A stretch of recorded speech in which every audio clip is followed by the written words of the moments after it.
Welcome to the Future of Tech.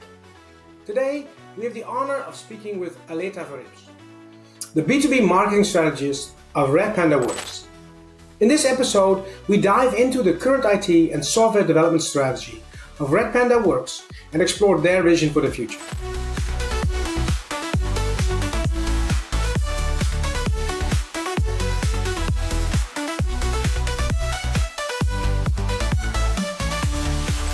Aleta will guide us through the challenges and opportunities they encounter and how they are preparing for the rapidly changing technological landscape. Let's get started.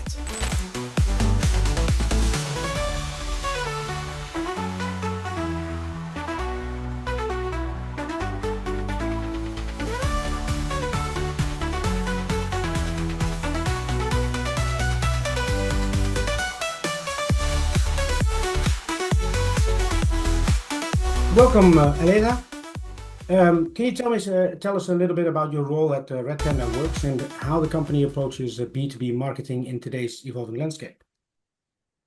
Yeah, thank you very much. So I'm Aleta.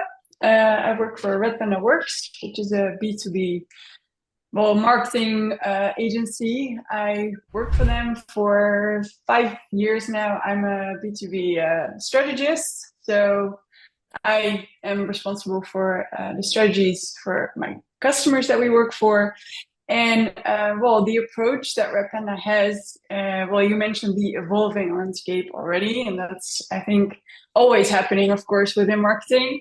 Yep. But I think what we're looking at now is that it's over the past years, it's become quite clear that people are just a little sick of traditional lead generation marketing. So people aren't really leaving their details behind as much anymore. They don't really give out their email addresses as easily anymore.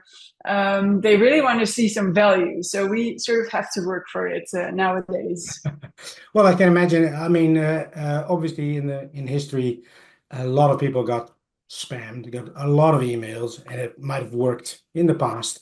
And now with new technologies, arising, I think we have multiple ways of, let's say, ignoring emails, right? AI can help you filter all of the emails you don't want to see. So, so I think a new approach is needed anyway. Right? Yeah, and AI can also help you to write your emails. So it just really depends on the way you look at it. Yeah. Okay. And so, Red Panda Works operates obviously at the intersection of marketing, sales, and technology.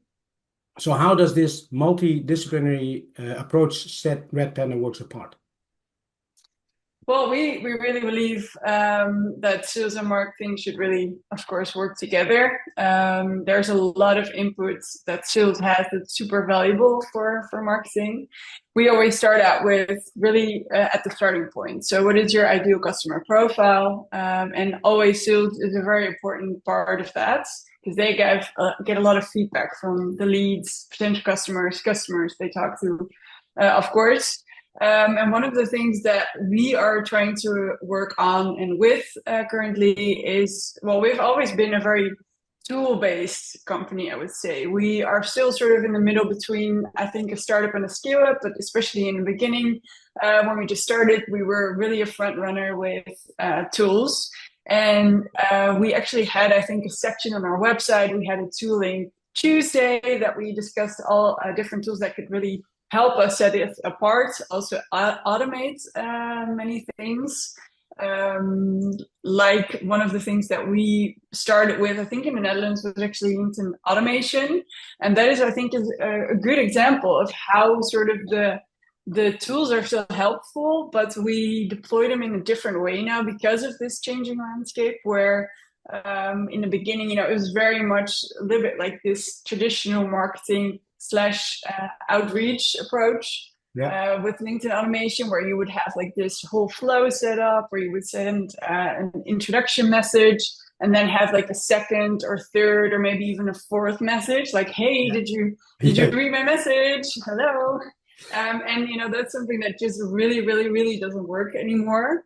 So what we're trying to look at now is, for example, how can we still use this tool but in a different way? So we really focus on creating a network within this well, within LinkedIn in this case. So we're really focused on like how can we get our network as close to us as possible, and then really focus on the valuable content to share. So we're not doing this whole flow anymore, but we really stop at just the connection request, and that's it. Yeah, and I must say I like the Tooling Tuesday as well. Yeah. I think that's a good one for anyone to at least reserve some time to talk about tooling and how you can make your business or your life more efficient using new tools. Usually, I think at least in our company, because we're busy all day, right, and we have lots of things to do, you might forget or miss sometimes that you can make your life easier, especially when you have repetitive tasks, right? Yeah, So definitely. yeah, and with AI, that becomes even more Yeah, I easy. mean, AI is the big thing when you're talking about tools currently. Yeah, And I think it's maybe a bit misused as well. Sometimes when it's automation, people tend to already call it yeah, AI, yeah. It's not the But same, yeah, but yeah. no, it's not the same. But I mean, they can both be useful depending on I think how you use it. Yeah, yeah, I agree. I agree. All right. So, and looking at the current situation, let's say of Red Panda Works or yourself, what are the biggest challenges as let's say marketeers, as including your clients? Obviously, you have experience. So, what are you facing currently when it comes to let's say reaching and engaging audiences? Well, I think it's this dual, like in the being out there. First of all, of course, but then also not being too pushy, but still making sure your audience know you're there. So I think it's really the balance of it all. Yeah, So how are you getting your message across without people marking you as spam or like putting you in their little spam corner of their mind, you yeah, know? So really creating value for your target audience, I would say, and that's just really yeah. getting inside their heads, getting all the information, what's really going on, and how can you help them out. Yeah, I think Mm. I think always the most important thing is values, add value, obviously, because if you don't add value to whatever someone needs, it's in my eyes it's almost pointless. So you mentioned obviously your network and focusing more on a network and creating a network that you know uh, likes you or likes the client, or so how do you do that then? Um, well, the network that we create, so we're really LinkedIn focused, like I said. So we're really trying to just get our network connected on there without being too spammy, and then just approach them with valuable content like social posts, maybe even webinars. But the thing is, we're not doing them, for example, necessarily gated anymore. So we're more into LinkedIn live sessions, for Yeah, example, where we're not really trying to gather their details as much, but just being out there and saying, hey, you're welcome to join us.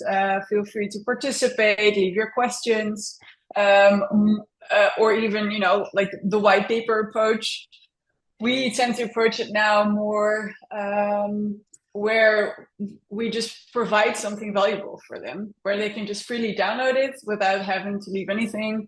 But they're exactly like this balance that we need to have. So we always have a sales director or a marketing director that needs leads or yeah, whatever they want to call it. yeah.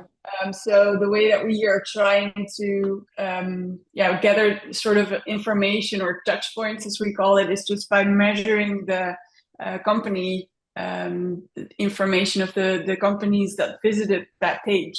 Yeah. So we know who they are, but we're not directly trying to email them or do anything with that, but perhaps send them a request on LinkedIn, for example. So it's like creating touch points, being in their network, Yeah. being visible, So offline, but also online and offline. And so you use tools to, because obviously they exist, but you use tools to actually find out what company is, whomever is downloading this, what company is he or she from, right? And Yeah, then try to get touch points using LinkedIn or using other methods.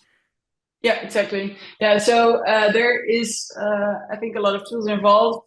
One of the other challenges is this dark funnel that we're working with nowadays. I mean, there's just not as much insights as we used to have, especially with the cookie Yeah. era Yeah. that we're in. I mean, there's just a lot of people that don't really accept them anymore. They just ignore them or Yeah. they reject them. And Yeah. in that case, there's like no insights almost. And apart from the online parts, where I think a lot of people put their trust into what works, we believe in just the whole full funnel approach, where Yeah. you just say, okay, so we have like all these touch points we know are there, but does it work as a whole? So Yeah. do we see results as a whole? And then, there's always like some sort of logic you need to apply to it, or something or experience from the past Yeah. on certain activities. But I think it's just really overrated now of the measurement part, because measurement shouldn't be the goal. It should be helping you to get somewhere. Yeah. And I think Yeah. that's I agree. very limited nowadays. So data and tools will get you so far, but not the whole way there. No, I agree, and I think again, if we go back to adding value and also doing, as a company, doing good or doing what you're good at, right? So if you do that, it will attract people, even if you just put the content out there and that's it, right? So you don't focus on who's reading it because you don't know. If you can't measure it, you don't know. But people who actually like your content and actually want your help, they will come to you. Right. So, and I think it's the same with what already exists for years is like the freemium model, where you can try out for free. And if you like it, or if you want more, or if you're growing into it, you'll buy at some point. Right. So, I know great examples of companies who have maybe 10 million users, but only, let's say, 1% pays. But if the 1% is all paying $10 a month or €10 a month, it's still a huge, revenue. So that's an interesting one as well. Okay, and so with I the just want to make like, I'm not saying that you should just put it out there and then hope someone no, picks it I up. agree. I mean, you do need some sort of targeting, but it's just not as insightful as maybe 5 or 10 years ago. Yeah, I agree. I agree. It's always good to have some measurements, right? So at least then you know what you're doing.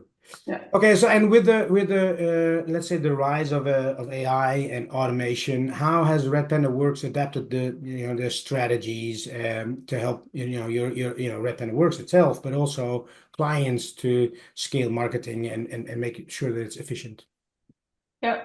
One of the things that we are doing is, like I said, so we're still doing webinars or live LinkedIn live sessions or white papers, but we are trying to really focus on them not as the endpoint, but sort of as a content fuel. So when we create a LinkedIn live session, it's such a great way to make LinkedIn newsletters from that, create like a subscriber base. You can create social posts from that. You can create video snippets from that. You can create even like a white paper or a checklist or anything like that. So it's one way that we really try to create value is repurposing the content that we make. And there is, AI tools are very helpful for that. Yeah. So, there's a lot of tools that we use for video repurposing. There's like quite smart, like they're becoming quite smart.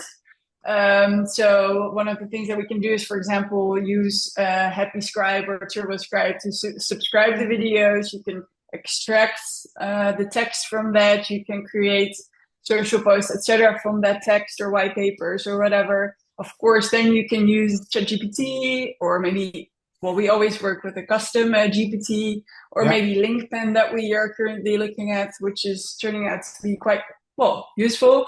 It's already trained GPTs that can create quite a lot of good content if you train them well. Yeah. So from there you can create a lot of content pieces. So that's like sort of the content route, but then you can also go into the visual route. So there's, for example, I think there's a tool that we use is Opus. You can just upload a video and there it creates a lot of snippets just automatically for you. Yeah. So in that way, we really try to apply tools or companies that have built tools based on the AI model, as well as we try to really train ChatGPT with custom GPTs, or we use GPTs that are trained already, because that is such, I think, an important thing for people to understand, that AI is only really valuable if you can train it well. Yeah, yeah, I agree. I do think that the speed by which AI is trained, will be trained, and is evolving. It's uh, exciting and frightening at the same time because where is it going to end? So, how do you Yeah. think then, if we maybe look a little bit further ahead? Now we use Google. We still use Google a lot, right? And especially in marketing, I think Google is a very important tool. If you look at ads, if you look at search engine optimization, uh, for both, I think Google now obviously is the number one, right? So, what if, first of all, do you see people using things like ChatGPT in the future instead of, let's say, Google or a search engine, or let's say a traditional search engine? And how do you feel that would affect the, let's say, the marketing business? Well, it definitely will affect the marketing business. I do believe that people are already really using it instead of Google. But I think we still need to be aware of the fact that it's not always the truth, or Yeah, even or accurate. true at Yeah. all. Yeah. Yeah, exactly. Um, so it needs to, I think, still improve on the data that it provides. But if it's getting there, like if it's going to be, um, if it can train itself to know what is accurate and what is most relevant and what is most or the best answer to the question, then definitely I think it will beat Google search. In I think in general, if you look at AI, I think we need to make a distinction between sort of like the professional use of it and the personal use of it, because there's two different things. I feel like a lot of people, marketers that I talk to, are trying to use ChatGPT, and they are very disappointed, I feel, because they're asking ChatGPT to write a blog, for example, or give them a social post or some ideas on topics, and it's very unoriginal. Yeah. But the way that it works for asking questions like in Google, I think definitely that's going to be it's going to be Google in no time when it's really trained and up and running. Yeah.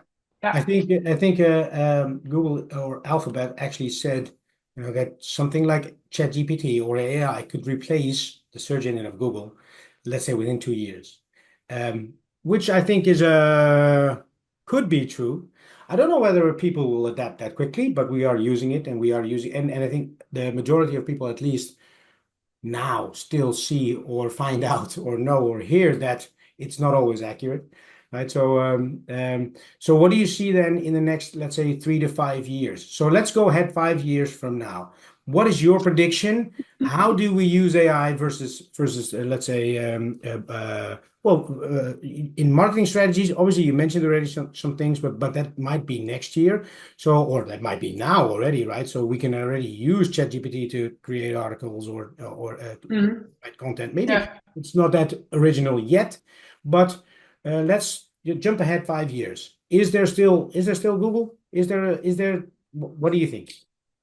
I think it can go either way. It can either we're not using it anymore at all, because it just needs so much data, it needs so much storage. There's so much money involved in it that I'm not sure we're going to be able to keep up with in the long run.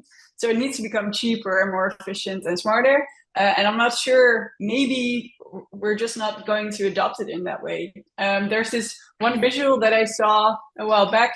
I thought it was very funny. It was this like modern robot visual, and it said something like the way that we think AI is, and then it had like a visual under it with this nerdy sort of blobby person that looked at a worm and asked, "Is this a butterfly?" So I feel like it can go either way like Yeah, that. yeah, So either AI sort of becomes this super intelligent bot, and then we will definitely use it, or it's just going to, in the end, not going to be more accurate than we are, and then maybe there will not be any use for it anymore in 5 years. And do you feel then this is a slight sidestep, but do you feel that it should be regulated globally? Because obviously they're having discussions now, same as with nuclear arms and things like that. We have global agreements, right? So between countries, and they are talking about doing that for AI as well. Do you feel that we should do that or not? I think it is sort of a society changing thing, because you're going to talk about infringements, privacy rights. I think I am not the right person to answer this question. I'm not sure if there are people that can answer this question, but there are so many more things involved than the society currently works. So it's going to be problematic, I think. We'll see. Yeah, we'll see. We'll see. Well, the future will tell us, obviously. Okay, so what does Red Panda Works then do other than maybe Tooling Tuesday? So what do you do to stay ahead? Let's say to stay ahead of the rest in this competition, because if you don't adapt right now, you might be too late. So what do you do? What strategy do you use? How do you make sure that you are ahead? Well, one of the things that I think we're saying now in the market, which is kind of a challenging thing, is like, don't think about your leads. Just forget about your marketing MQLs. Forget about it, and let's just let's go for the hand raisers and create via demand generation. Let's make sure that they're coming to us. So that's always sort of a challenging thing where we're up against the marketing and sales directors. So I think that is sort of what we're trying to accomplish in the market right now, by being the forefront runner in that area. And another very practical thing that we do is always on Friday we have the smart sessions, where we have a Slack channel where we throw all the tools and the articles that we find interesting, or videos or webinars or events, etc. We just put them in the channel, and then we run through them every Friday for an hour. So we try to really learn from each other and basically create our own knowledge base, so to say. We also have our own academy set up. So we try to share the latest on the B2B strategy. But it's very hard to keep it up to date, because you're always evolving and but we try. Yeah. Well, but I do like the smart sessions, the fact that you actually reserve time to look ahead and to look at new developments, and how can we use that, or how can we implement that, or is that interesting or not, right? And together with let's say the academy, if you are foreseeing that things are changing, obviously you can use both to stay ahead. Nice one. Nice. Yeah, all right. And thanks. So what do you see then as currently as technological innovations that are the most promising? And we talked about AI, obviously, and AI is very broad. Are there more specific things that you see or feel that are becoming more important or will be relevant in the near future? Yeah, I'm a big fan of leads info. So being able to see what companies are visiting your website, what pages they visit, I think that's giving us some more real potential, without having to be this annoying gatekeeper that asks for all your information. So yeah, that's just something that I feel is very, very helpful right now. Yeah. Sponsored by Lead Info. No, I'm just kidding. Yeah. Okay. And so so you're using obviously leads info in this case. Did you come up with this during your smart sessions, or how did you actually get in touch with leads info? Good question. We've been using it for some years now already, so I couldn't tell you, but I think it has something to do with our founder, Jordi. He is very innovative, and he's always searching for all the tools out there, to a point where I'm just sort of not listening anymore sometimes. But he is always looking for what's new, what's going on, what should we use, and the good stuff sticks. So something like Aleta Info or LinkedIn automation tool. Yeah. But then there's also so much that we've tried out for a bit, but just aren't using it anymore. Yeah. So basically it's testing, right? It's first you have to see it. You have to know it's there. So you have your smart sessions, you have Yuri, you have, other ways to get in touch with new tooling. Yeah. Right. Yeah. And then Yeah, exactly. if it And looks then you have to really try it out. Yeah. Yeah, because marketing is a tricky thing, right? Yeah. They all say they can do it all, but can they really? I mean, that's always the question. So Yeah. we sort of talk about it during the smart session, and then we sort of poll it, and we say, okay, is this worth testing, guys? You think this is going to be useful? And then there's one person that tests it out, and then we discuss it like in the next session or the session after. Yeah. Yeah. And then I think another thing that is really important coming up, it's not specifically one tool, but I think it is sort of integrating all these tools in a way. Yeah. Because there's so many, especially if you're working the way that we are with touch point, like gathering touch points everywhere that we can. And we sort of want to have one source of truth. So connecting, for example, like LinkedIn is not very good with that. Yeah. Because they keep their data very closed off. But it would be very helpful if you can overlay that in a way with, for example, website visitors or other type of data that you gather. So I think that is, yeah, exactly. So that's all, like we talked about not being able to measure things, which is not the source of truth, but it would be very helpful if everything would, there would be an easier way to connect everything. Zapier helps in that, of course, but I feel like there should be an easier way, and I feel like AI should also be a potential solution to that problem. Yeah. And if you look at even if you look at the how, let's say, marketing or how measurement actually evolved, in the past years ago, Google Analytics and other tooling, they even measured bots, right? So you were thinking you were getting a lot of visitors, but it weren't bots, right? And then we eliminated that, and we made it better and better and better. And now, obviously, we are, and I think that's a valid point.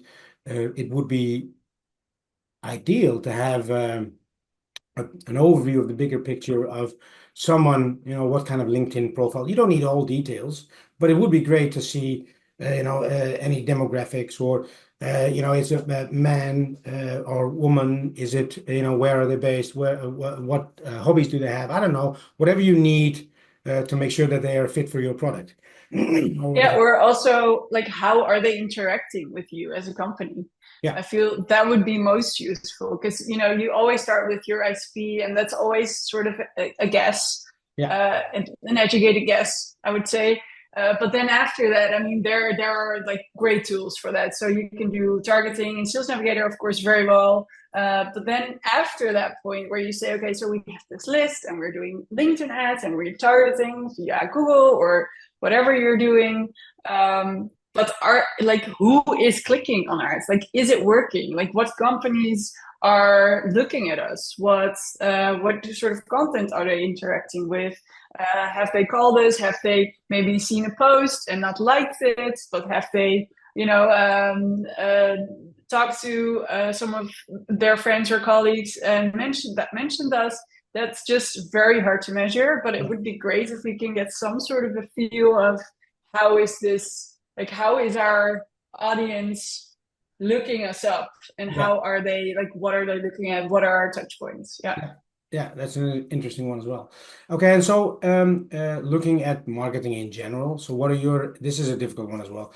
Obviously, we talked about AI, we talked about how AI might affect marketing. What are your predictions, let's say, for B2B marketing or marketing in general for, let's say, the future?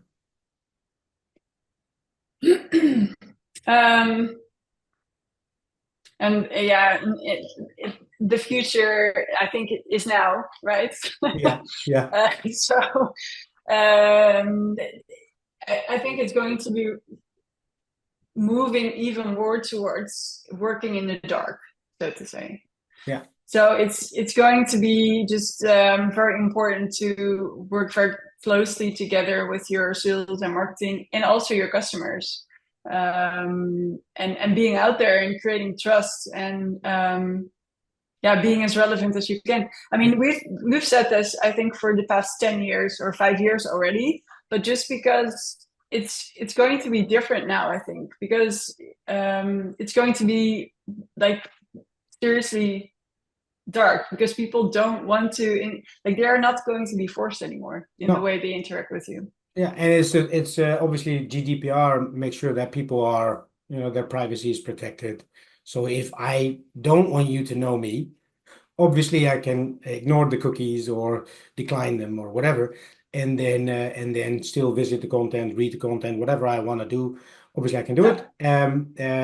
So maybe I don't know whether that's your feeling as well, but maybe you should look more at your current clients. So what ticks my current client, and how can I use that to create content to attract more similar kind of clients?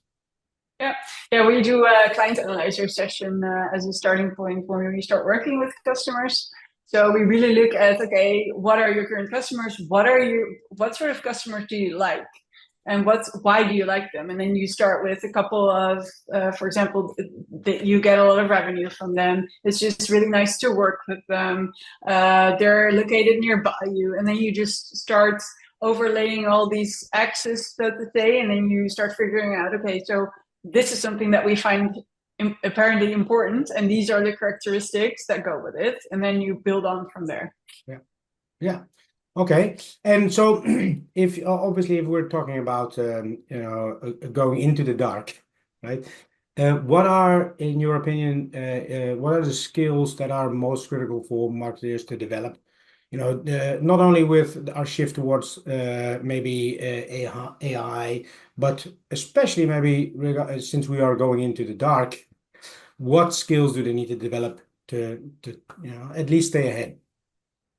Yeah, it's going to sound very unfair, maybe, but I would say experience for like a feel.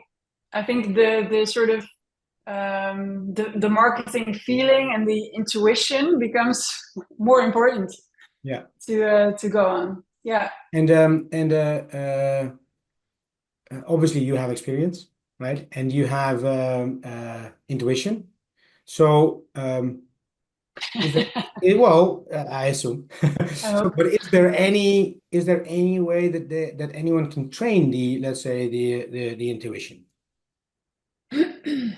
Yeah. I mean, sure, if you're talking about in general, what should you know be like when you're entering the marketing fields? I think working with like newer tools, of course, is important. Understanding the impact that AI has, maybe, if we're talking about like completely just sorry, search is going into ChatGPT and no longer in Google, you need to understand sort of the repercussions of that, and how I think being creative, you have to be really creative, and I think maybe also experimenting and testing becomes a bigger thing now, because it's very hard to predict your outcome now. So really test out all the things that from a sort of logical point of view make sense, and then just see what happens. And if you get good results, then definitely keep it in. But also make sure that you understand that it's not just always one tool that works. It's always a combination of tools. I think in the B2B fields, we always say there's at least like 50 touch points before you have a seller or someone is ready to buy, or a hand raiser. If it's not even more, like that's like only the stuff that we measure, right? So we don't know, but being out there and making sure that it's a combination of things that you do that work. Yeah. Well, I already heard some nice, at least things that that's more helpful than listeners can focus on, developing your creativity, for example, testing things, using tools to test it. Right. So, and we already covered in the earlier some things that you can do, obviously, to get insights and to get a grip on, let's say, your target audience and what they are doing and whether they are engaging, yes or no. Okay, Yeah. and so can you then maybe share an example of, let's say, a successful marketing campaign or strategy that Red Panda has implemented, and why was it so successful? What made it stand out? Um, well, I'm not going to mention any company names, but No, that's okay. so for one of my customer, they have a very distinctive ICP, so they really know who their target audience is. So we started out with just making sure we started out with a very good list of companies that fall within their ICP. We built some really nice targeting around it. So our starting point was LinkedIn. From there, we measured we started Google Ads, but we don't believe like in high funnel search keywords anymore. But we started with intent keywords. So if there were all companies that were, for example, working on the NEN 7510, so a regulation that a lot of companies now have to be aware of and implement it. And we looked at keywords that sort of had the intent of, okay, we need to implement this. So we made a very specific list of that. Then we put like lead info on their website on the landing page. So we didn't want them to download anything or anything, but it was more about making aware of the organization that we're working with this problem in their company. From there, we extracted those names. We made a list of persona that we overlaid with these organizations. We connected with them via LinkedIn, so nothing about selling or anything, but just, hey, it's interesting, let's share information and content. So we had them in our network, and then we share a lot of information. We started a LinkedIn newsletter about this regulation, tips on how to do it, etc. So that's one way we approach it. There's multiple ways, but that works quite nicely. How long does the whole, let's say, campaign takes? Because obviously you have multiple steps and you need to invite people on LinkedIn, and then you can start, sharing content. So how long from beginning to end do you see, when you start a campaign until you get the first results, if you do that? I think it really depends on the size of your audience, but there's always a build-up phase, and you need to create authority. You need to create expertise, or you already have expertise, but you need to make sure that your audience knows that as well. Yeah. So there's a build-up phase. I would say at least 3 months, and then you start sort of gathering results from that. But I wouldn't say it's really much of one campaign that takes, okay, let's do one campaign for 6 months, but it can be like an ongoing thing as well. Yeah, interesting. Okay, and so obviously you work with interesting clients. They have certain experiences, also related to tech, and maybe what tools they're using or what other things they are using. What are there any key takeaways, any things that you learned or that you think are interesting for the listeners or for you, for Red Panda Works, that other leaders should also look into?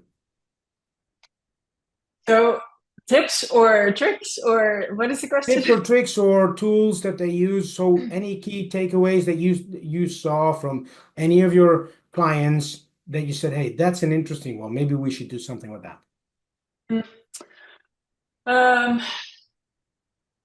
Well, I feel like I've said already many things that I feel should be very helpful. But yeah, definitely content repurposing. Make sure that you do not just one piece of content per topic, but like it's such a great way of the live session, and there's like so many separate items that you can make out of that one session.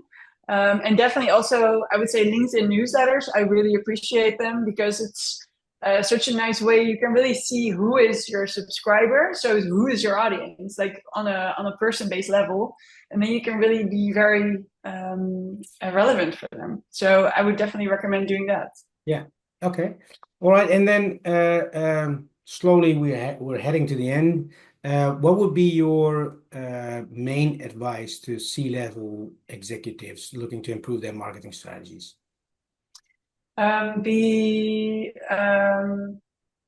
critical, or not critical, but be aware of that maybe your approach your current approach isn't the best approach.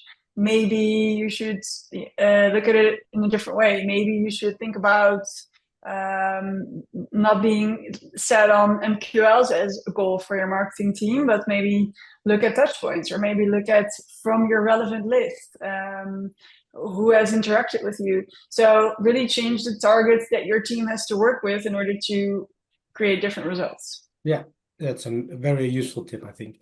All right, so final question. If you could give your younger self a piece of advice about, let's say the evolving world of B2B marketing, what would it be?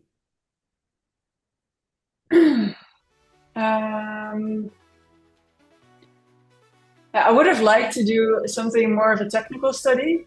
Actually, I feel it would be helpful to, especially in this sort of tool era that we work with, to combine it a little bit more with the technical knowledge. Yeah, so that would be your advice to yourself. To myself, yeah. Instead of going for the party favor in high school, do. Well, it's also important. Yeah, it's also important, but all right, that had to be it. Yeah. Okay. Well, that brings us to the end of this episode. So thank you very much, Aleta Verrips from Red Panda Works, for sharing your valuable insights and vision for the future.